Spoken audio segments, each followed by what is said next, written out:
நீங்கள்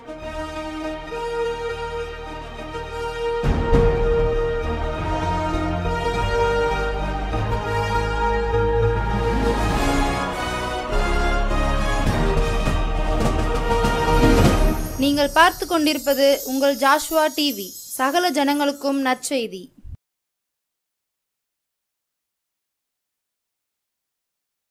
எல்லாருக்கும் நம் இயேசு சிறந்தவரே, எல்லாருக்கும் நல்லவரே. எல்லாருக்கும் நம் இயேசு சிறந்தவரே, எல்லாருக்கும் நல்லவரே. எல்லாருக்கும் உள்ளோர்க்கும் எளியோர்க்கும் வலியோர்க்கும் எல்லாருக்கும் நம் இயேசு சிறந்தவரே. ஆண்டவராகிய இயேசு கிறிஸ்துவின் நாமத்தினாலே உங்களுக்கு என்னுடைய அன்பான வணக்கத்தையும் வாழ்த்துக்களையும் தெரிவித்துக் கொள்கிறேன். தேவனோடு நெருக்கமாக வாழ்வது எப்படி என்பதன் 2ஆம் பாகத்தை தியானிக்க இருக்கிறோம். அதற்கு உங்களை அன்போடு வரவேற்கிறேன். கடந்த நிகழ்ச்சியிலே எப்படி ஒரு தேவன் ஒரு மனிதனுக்கு உண்மையான சிநேகிதனாக இருக்க முடியும், மனிதன் எப்படி தேவனோட பழக முடியும், நெருக்கமான ஒரு வாழ்க்கை வாழ முடியும், குறிப்பாக எப்படி ஏனோக்கு தேவனோடு நெருக்கமாக வாழ்ந்தார் என்பதை குறித்து தியானித்தோம். இன்று மற்றொரு மனிதனை உங்கள் மத்தியிலே உங்கள் முன்பாக காண்பிக்க விரும்புகிறேன். ஆதியாகமம் 6ஆம் அதிகாரம் 9ஆம் வசனம் சொல்கிறது, நோவா தேவனோடே சஞ்சரித்து கொண்டிருந்தான். நோவா தேவனோடே சஞ்சரித்து கொண்டிருந்தான். நோவாவிடம் காணப்பட்ட விசேஷ அம்சம் என்ன?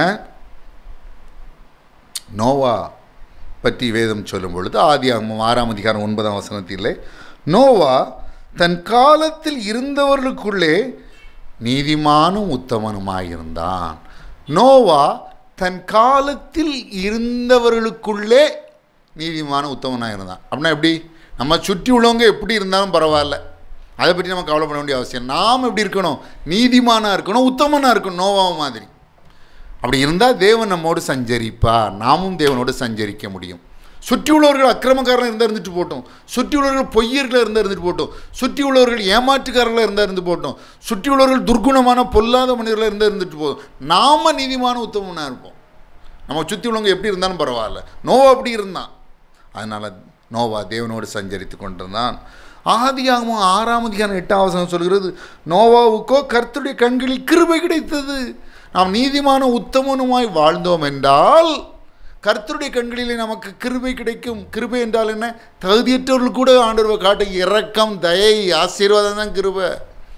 நம்ம நோவாவை மாறி நீதிமான உத்தமனாக இருந்தால் ஆண்டுடைய கிருபை நம்மேல் இருக்கும். அதை மறந்து போய்விடக்கூடாது. நோவாக்கு எவ்வளோ விசேஷ ஆசீர்வாதம் பாருங்கள். ஜலப்பிரளயத்தில் உலகமே அழிக்கப்பட்ட பின்பு நோவாவையும் அவன் குமாரையும் தேவன் ஆசீர்வதிக்கிறார். என்ன சொல்கிறார்? ஆதியாகமம் 9ஆம் அதிகாரம் 1ஆம் வசனத்தில், பின்பு தேவன் நோவாவையும் அவன் குமாரனையும் ஆசீர்வதித்து நீங்கள் பலுகி பெருகி பூமியை நிரப்புங்கள் என்று ஆசீர்வதிக்கிறார்.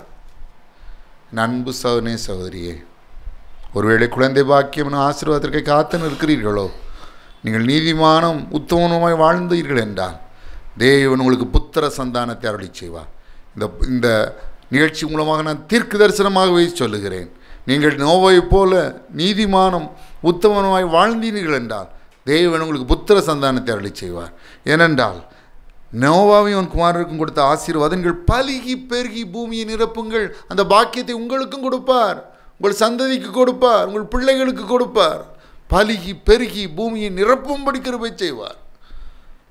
நோவா தேவனோடு நெருக்கமான ஒரு வாழ்க்கை வாழ்ந்தான். ஜலப்பிரளயத்தில் முழு உலகம் அழிந்தது. நோவாவும் சந்தையை ஆசீர்வதிக்கப்பட்டுள்ள பருகி பெருகி பூமியை நிரப்பும்படி தேவன் கிருபை செய்தார். அடுத்தபடியாக தேவனோடு நெருக்கமாய் சஞ்சரித்த ஒரு மனிதன் ஆபிரகாம். யாக்கோபு 2ஆம் அதிகாரம் 23ஆம் வசனம், 2 நாளாகமம் 20ஆம் அதிகாரம் 7ஆம் வசனம், ஏசாயா 41ஆம் அதிகாரம் 8ஆம் வசனம், இந்த 3 வேத பகுதிகளும் சொல்கிறது ஆபிரகாம் தேவனுடைய சிநேகிதன் எனப்பட்டான். ஆபிரகாமை பற்றி சொல்லும்போது அதிகமாக சொல்வது அவருடைய விசுவாசத்தை குறித்து. ஆபிரகாமிடத்தில் ஒரு பெரிய விசுவாசம் இருந்தது. தன் சரீரம் செத்து போனாலும் தேவனால் தனக்கு ஒரு குழந்தை பாக்கியத்தை அடைய முடியும் என்ற அளவுக்கு தேவன் மேலே ஒரு ஆழமான ஒரு விசுவாசம் வைத்திருந்தார். விசுவாசத்தை குறித்து நாம் ஒருவேளை ஈசாக்கை பலியிட ஆண்டவர் சொன்னாலும் அவர் பலியிட அழைத்து சென்றார். அதை குறித்தெல்லாம் அதிகமாக பேசுவோம். ஆனால் ஆபிரகாம் செய்த இன்னொரு பெரிய காரியம் என்ன தெரியுமா? சோதாம் குமாரா பட்டணத்திற்காக, தேவன் அழிக்க நினைத்த சோதாம் குமாரா பட்டணத்திற்காக ஆபிரகாம் திறப்பிலே நின்று ஜெபிப்பதை நாம் காணுகிறோம். ஆதியாகமம் 18ஆம் அதிகாரம் 22 முதல் 32 வசனங்களிலே அவ்விதமாய் காணுகிறோம். 50 நீதிமான்கள் இருந்தால் நீர் அந்த பட்டணத்தை அழிக்கக்கூடாதுன்னு தொடங்கி கடைசியில் ஆண்டவர் என்ன சொல்ல வச்சிடுறாரு? 10 நீதிமான் இருந்தால் கூட அந்த பட்டணத்தை அழிக்க மாட்டேன்ப்பா அப்படின்னு ஆண்டவர் சொல்லிக்கிறார். ஆபிரகாம் திறப்பில் நின்று சோதோம் குமார பட்டணத்துக்காக போராடி ஜெபிக்கிறார். யாக்கோபு 5:16 சொல்கிறது, ஒருவருக்காக ஒருவர் ஜெபம் பண்ணுங்கள், நீதிமான் செய்யும் ஊக்கமான வேண்டுதல் மிகவும் பலனுள்ளதாக இருக்கிறது. ஒருவருக்காக ஒருவர் ஜெபம் பண்ணுங்கள், ப்ரே ஃபார் ஈச் அதர். மற்றவர்களுக்காக ஜெபிக்கிறோமா? தேவனுடைய சிநேகிதர்கள் அவ்விதமாய் ஜெபித்தார்கள். தேவனோடு நெருக்கமாய் வாழ விரும்புகிறவர்கள் மற்றவர்களுக்காக கட்டாயம் ஜெபிக்க வேண்டும். செய்தித்தாளை திறந்தாலே ஏராளம் ஜெப குறிப்பு கிடைச்சிரும். ஒரு பட்டணத்தில் ஒரு சேதம், புயல், வெள்ளம் அப்படின்னா அதுக்காக ஜெபம் பண்ணுங்க. ஒரு பட்டணத்தில் பூமி அதிர்ச்சி ஏற்பட்டுனா அந்த பட்டணத்திற்காக ஜெபியுங்கள். ஒரு பட்டணத்தில் நிலச்சரிவு ஏற்பட்டுனா அந்த பட்டணத்திற்காக ஜெபியுங்கள். பெல்லிகிராம் ஐயாவுடைய மனைவி ரூத்ன்னு நினைக்கிறவங்க பேர், அவங்க சொல்லுவாங்க, பெஸ்ட்டு ப்ரேயர் பாயிண்ட்ஸ் இந்த நியூஸ் பேப்பரில் தான் கிடைக்கணுவாங்க. நியூஸ் பேப்பர் வாசிக்க எத்தனை ஜெபக்குறிப்புகள். ஒரு குடும்பத்தில் ஒரு கஷ்டம் அப்படின்னா அந்த குடும்பத்திற்காக ஜெபியுங்கள். எத்தனை குடும்பங்கள் உயிருக்கு போராடி கொண்டிருக்கிறது, எத்தனை பிள்ளைகள் உயிருக்கு போராடி கொண்டிருக்கிறவர்களுக்காக ஜெபிக்கிறீர்களா? ஒருத்தங்க சொன்னாங்க, ஆம்புலன்ஸ் என்னை கடக்கும் பொழுதெல்லாம் அந்த ஆம்புலன்ஸில் உயிருக்கு போராடி கொண்டிருக்கிற முகம் தெரியாத மனிதனுக்காகவோ மனுஷிக்காகவோ நான் ஜெபிக்க ஆரம்பித்து விடுவேன். ஒவ்வொரு முறை என்னை ஆம்புலன்ஸ் கடந்து செல்லும் பொழுதும் அந்த ஓசை கேட்கும் பொழுதும் அந்த ஆம்புலன்ஸில் இருந்து கொண்டு உயிருக்கு போராடி கொண்டிருக்கிற மனுஷனுக்காக மனுஷிக்காக மனுஷர்களுக்காக நான் ஜெபிக்க தொடங்கிவிடுவேன்னு சொன்னார்கள். மற்றவர்களுக்காக நம்ம ஜெபம் பண்ணணும். எப்போ பார்த்தாலும் எனக்காக, என் குடும்பத்துக்காக, என் பிள்ளைக்காக அதே ஜெபம் பண்ணிகிட்ருக்காங்க. மற்றவர்களுக்காகவும் நம்ம ஜெபம் பண்ணணும். அப்படி ஜெபம் பண்ணால் நம்முடைய தேவைகள் சந்திக்கப்படும். அதை மறந்து போய்விடக்கூடாது. அவ்விதமாய் சோதோம் குமாரா பட்டணத்திற்காக ஆபிரகாம் ஜெபித்தார். ஆபிரகாம் தேவனுடைய சிநேகிதர் எனப்பட்டார்.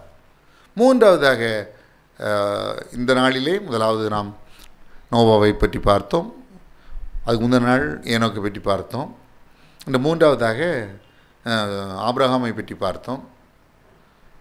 இப்பொழுது இன்னொரு மனிதனை உங்கள் மத்தியிலே வைக்க விரும்புகிறேன். யாத்திராகமம் 33ஆம் அதிகாரம் 11ஆம் வசனம் அவரை பற்றி சொல்கிறது. யாத்திராகமம் 33ஆம் அதிகாரம் 11ஆம் வசனம் வாசிக்கிறேன். ஒருவன் தன் சிநேகிதனோட பேசுவது போல கர்த்தர் மோசையோட முகமுகமாய் பேசினார். மோசே தேவனோடு நெருக்கமான ஒரு வாழ்க்கை வாழ்ந்தார். நாமும் விதமாய் வாழ முடியும். மோசையை பற்றி வேதம் என்ன சொல்கிறது? சில வசனங்களை வாசிக்கிறேன், கேளுங்கள். மோசையோடு தேவன் எவ்விதமாய் நெருக்கமாய் வாழ்ந்தார் என்றால் அந்த இன்டென்சிட்டி ஆஃப் ஹிஸ்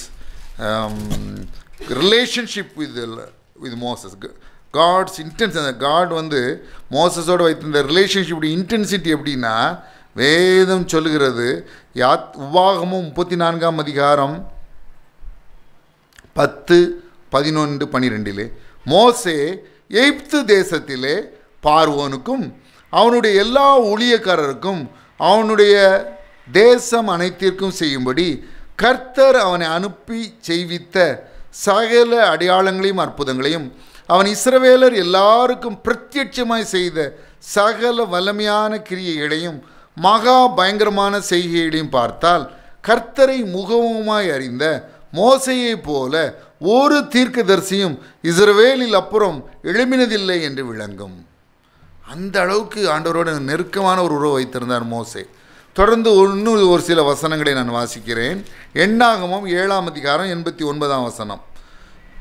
மோசே தேவனோட பேசும்படி ஆசரிப்பு கூடாரத்திற்குள் பிரவேசிக்கும் போது தன்னோட பேசுகிறவரின் சத்தம் சாட்சி பெட்டியின் மேலுள்ள கிருபாசனமான 2 கேருபீன்களின் நடுவில் இருந்துண்டாக கேட்பான், அங்கே இருந்து அவனோடே பேசுவார். எவ்வளவு நெருக்கமான உறவு மோசேக்கும் ஆண்டவருக்கும். நம்மை பிரமிக்க செய்கிறது அல்லவா? நாமும் தேவனோடு அவ்விதமாய் நெருக்கமான ஒரு வாழ்க்கை இந்த பூலோகத்திலே வாழ முடியும். மோசையும் ஒரு குடும்பஸ்தர் தான். அவருக்கும் மனைவி பிள்ளைகள்லாம் இருந்தாங்க. அவரும் ஆண்டவர் கூட இருந்துக்கிட்டே, இவ்வளோ நெருக்கமாக இருந்துக்கிட்டே குடும்ப வாழ்க்கையை நடத்தினார். நாமும் அவ்விதமாய் செய்யலாம். மோசேயுடைய வாழ்க்கையில் மோசே இவ்விதமாய் தேவனோடு இருந்தார், பல அற்புத அடையாளங்களை செய்தார். மோசே இவ்விதமாய் தேவனோடு நெருக்கமாய் பழகுவதற்கு அவற்றில் காணப்பட்ட நல்ல குணாதிசயங்கள் சிலவற்றை நான் இப்போது தியானிக்க இருக்கிறோம். முதலாவது எண்ணாகமம் 12ஆம் அதிகாரம் 3ஆம் வசனம். மோசேயானவன் பூமியில் உள்ள சகல மனிதரிலும் மிகுந்த சாந்த குணமுள்ளவனாயிருந்தான். ஆண்டவருடைய சுவாபம் சாந்த குணம் உள்ளது. ஆண்டவராக இயேசு கிறிஸ்துடைய சுவாபம். ஏனென்றால் மத்தேயு 11ஆம் அதிகாரம் 29ஆம் வசனத்தில் நான் சாந்தமும் மனத்தாழ்மையுமாய் இருக்கிறேன்னு ஆண்டவர் சொன்னார். சாந்த குணமுள்ளவர்களுக்கு ஏராள ஆசீர்வாதங்கள் சொல்லப்பட்டிருக்கிறது இந்த வேத புத்தகத்தில். சங்கீதம் 25:9, சங்கீதம் 25:9 நான் வாசிக்கிறேன், கேளுங்கள். சாந்த குணமுள்ளவர்களை நியாயத்திலே நடத்தி சாந்த குணமுள்ளவர்களுக்கு தமது வழியை போதிக்கிறார். ஆண்டவர் நடத்துவாராம். யாரை நடத்துவாராம்? சாந்த குணமுள்ளவர்களை நடத்துவாராம். எப்படி நடத்துவாராம்? நியாயத்திலே நடத்துவாராம். அவர்களுக்கு அவரே தன்னுடைய வழிகளை போதிப்பாராம். ஆண்டுடைய வழிகளை அறிந்து கொள்வது எத்தனை பாக்கியமான காரியம்! ஆண்டவரால் நியாயமான பாதையில் நடத்தப்படுவது எவ்வளவு பாக்கியமான காரியம்! யாருக்கு அந்த பாக்கியம் கிடைக்குமாம்? சாந்த குணம் உள்ளவர்களுக்கு தான் அந்த பாக்கியம் கிடைக்கும். அது மாத்திரமல்ல, சங்கீதம் 22:26 சொல்கிறது, சாந்த குணம் உள்ளவர்கள் புசித்து திருப்தி அடைவார்கள். அவர்கள் சாப்பிடும் அந்த உணவு அவர்களுக்கு இன்பத்தை கொடுக்கும், திருப்தியை கொடுக்கும், மகிழ்ச்சியை கொடுக்கும். பாருங்கள், சாந்த குணம் உள்ளவர்களுக்கு இத்தனை ஆசீர்வாதங்களை கொடுக்கிறார். தொடர்ந்து சங்கீதம் 37:11, சங்கீதம் 37:11, சாந்த குணம் உள்ளவர்கள் பூமியை சுதந்தரித்து மிகுந்த சமாதானத்தினால் மன மகிழ்ச்சியாக இருப்பார். 3 விதமான ஆசீர்வாதங்கள் இந்த வேத பகுதியில் சொல்லப்பட்டிருக்கிறது. சாந்த குணமுள்ளவர்கள் பூமியை சுதந்தரிப்பார்கள். இன்றைக்கி எனக்கு ஒரு அடி நிலம் கூட சொந்தம் இல்லையே, இன்றைக்கி எனக்கு ஒரு வீடு கூட இல்லையே நீங்கள் நினைக்கலாம். நீங்கள் சாந்த குணமுள்ளவர்களை வாழ்ந்தால் இந்த பூமியை சுதந்தரித்துக் கொள்ளும்படி ஆண்டவர் உங்களை உயர்த்துவார். மிகுந்த சமாதானத்தை கொடுப்பார், மன மகிழ்ச்சியை கொடுப்பார். சாந்த குணமுள்ளவர்களுக்கு தான் மகிழ்ச்சி. அது மட்டுமல்ல, சங்கீதம் 147:6, சங்கீதம் 147:6 வாசிக்கிறேன். சாந்த குணமுள்ளவர்களுக்கு அங்கே ஒரு ஆசீர்வாதம் சொல்லப்பட்டிருக்கு. சங்கீதம் 147:6, கர்த்தர் சாந்த குணமுள்ளவர்களை உயர்த்துகிறார். சாந்த குணமுள்ளவர்களை உயர்த்துகிறார். சங்கீதம் 149:4, சாந்த குணமுள்ளவர்களை ரட்சிப்பினால் அலங்கரிப்பார். கர்த்தரால் நீங்கள் அலங்கரிக்கப்படுவீர்கள். சாந்த குணமுள்ளவர்களுக்கு இத்தனை ஆசீர்வாதம். ஆண்டவராக இயேசு கிறிஸ்து தன்னுடைய உலக பிரசித்தி பெற்ற மகாத்மா காந்தியடிகளுக்கு மிகவும் விருப்பமான அந்த மலை பிரசங்கத்திலே, மத்தேயு எழுதின சுவிசேஷம் 5ஆம் அதிகாரம் 5ஆம் வசனத்திலே, சாந்த குணமுள்ளவர்கள் பாக்கியவான்கள், அவர்கள் பூமியை சுதந்தரித்துக் கொள்வார்கள் என்றார். சாந்த குணமுள்ளவர்களுக்கு இத்தனை ஆசீர்வாதங்களை ஆண்டவர் கொடுத்திருக்கிறார். மோசேயானவன் பூமியில் உள்ள சகல மனிதரிலும் மிகுந்த சாந்த குணமுள்ளவனாக இருந்தான். தொடர்ந்து இந்த செய்தியை அடுத்த வாரம் நாம் தியானிக்க இருக்கிறோம். தொடர் செய்தியாக 2 வாரங்கள் தியானித்தோம். தேவனோடு நெருக்கமாய் வாழ்வது எப்படி என்று சொல்லி ஏனோக்கை குறித்து பார்த்தோம், ஆபிரகாமை குறித்து பார்த்தோம், நோவாவை குறித்து பார்த்தோம், மோசேயை குறித்து பார்த்து கொண்டிருக்கிறோம். தொடர்ந்து இந்த நிகழ்ச்சி அடுத்த வாரம் பார்க்க தவறாதீர்கள். இப்பொழுது நாம் ஜெப வேளைக்குள் வந்திருக்கிறோம். மிக முக்கியமான வேளை, தேவனிடத்திலிருந்து ஆசீர்வாதங்களை பெற்றுக்கொள்ளும் வேளை, தேவனிடத்திலிருந்து ஆரோக்கியத்தை பெற்றுக்கொள்ளும் வேளை, தேவனிடத்திலிருந்து சமாதானத்தை பெற்றுக்கொள்ளும் வேளை, தேவனிடத்திலிருந்து சந்தோஷத்தை பெற்றுக்கொள்ளும் வேளை, தேவனிடத்திலிருந்து ரட்சிப்பை பெற்றுக்கொள்ளும் வேளை. நீங்கள் விசுவாசித்தால் தேவனுடைய மகிமையை காண்பீர்கள். விசுவாசத்தோடு என்னோடு சேர்ந்து ஜெபியுங்கள். தேவ வல்லமை கடந்து வரும். நாம் ஜெபிக்கலாம். வியாதி உள்ளவர்கள் வியாதி உள்ள இடத்திலே உங்கள் கரங்களை வைத்து என்னோடு சேர்ந்து ஜெபியுங்கள். நீ விசுவாசித்தால் தேவனுடைய மகிமையை காண்பாய். நன்றி இயேசு சுவாமி. அன்புள்ள பரம தகப்பனே, வியாதியோடு, பலவீனத்தோடு, தேவைகளோடு, ஒரு அற்புதம் நடைபெறாதா என்ற ஏக்கத்தோடு இந்த நிகழ்ச்சியை பார்க்கிற நம்முடைய பிள்ளைகளுடைய கருத்திலே தருகிறேன். இயேசு கிறிஸ்துவின் குணமளிக்கும் வல்லமை சகல வலிகளையும், வியாதிகளையும், பலவீனங்களையும், நோய்களையும், உபாதைகளையும் நீக்கும்படி கட்டளை கொடுக்கிறேன். நன்றி, நன்றி, நன்றி. சேகர், ராஜசேகர், ராஜசேகர், உங்களை சேகர் என்று அழைக்கிறார்கள். இயேசு கிறிஸ்துவின் வல்லமை உங்களை தொடுகிறது. உங்கள் வயிற்று வலி முற்றிலும் நீங்குகிறது. இந்த வயிற்று வலி நீ வரப்போவதில்லை. நன்றி செலுத்து மாத்திரம் இயேசு கிறிஸ்துவுக்கு செலுத்துங்கள். நன்றி இயேசு சுவாமி. ஸ்தோத்திரம், ஸ்தோத்திரம், ஸ்தோத்திரம், ஸ்தோத்திரம், ஸ்தோத்திரம். ஹல்லேலூயா. சுகந்தி, சுகந்தி, உன்னுடைய படிப்பை தேவன் ஆசீர்வதிக்கிறார். உன்னுடைய கல்லூரியிலே நீ முதலிடம் பெறுவாய். நன்றி, நன்றி, நன்றி, நன்றி இயேசு சுவாமி. ஹல்லேலூயா, ஹல்லேலூயா, ஹல்லேலூயா. ஸ்தோத்திரம், ஸ்தோத்திரம், ஸ்தோத்திரம். பிள்ளைகளுடைய வாழ்க்கையில் அதிசயங்களையும் அற்புதங்களையும் செய்தரலும்.